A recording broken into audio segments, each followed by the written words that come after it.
Okay, this is going to be a series of 12 lessons on how I do all my designs. I try to keep them under 2 minutes, so let's just get started.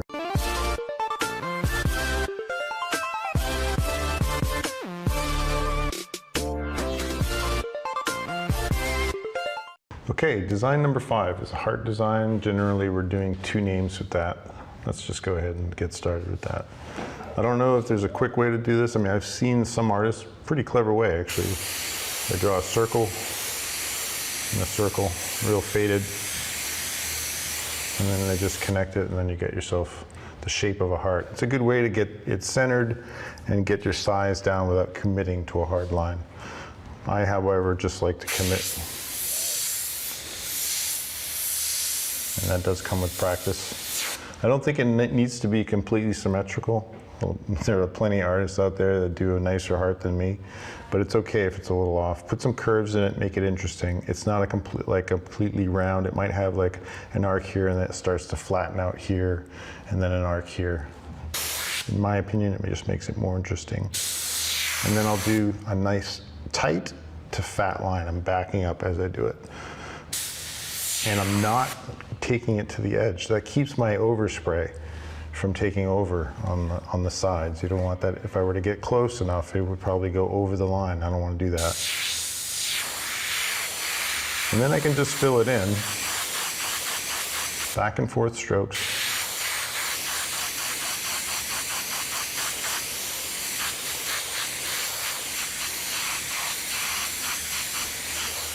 There, I'll leave a little bit on the top. It makes it look like it's got some shape.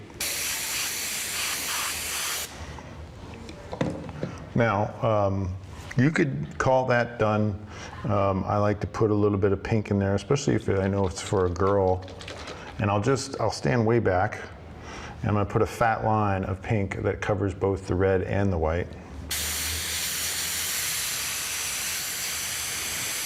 So I'm way back on this.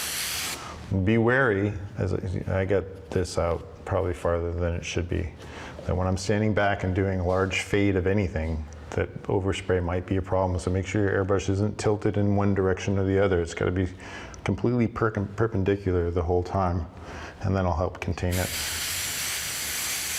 There, that's done. If you wanted to burn up some time, you could give it even more texture by adding some purple on the bottom. Now it gives it a little more 3D effect. Again, that's totally optional. Most of the time I don't do that in the interest of saving time. And then we go ahead and put the names. I like to put names at an angle almost always, especially if you're doing script. So we're gonna have to think about sizing on this. We're gonna put, Brad, what do you think we should put for names? I'm talking to the cameraman. He's giving me a, I don't know, okay. I'm gonna put Brad and Lorna. That's Brad.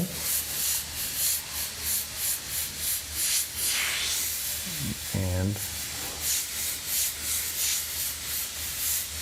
Lorna. Give a little underline underneath. That's optional. Very nice. Thanks, cameraman. Okay, and then lastly, I'll use purple. Again, purple for almost all my back shadows, backdrops, drop shadows. That's right.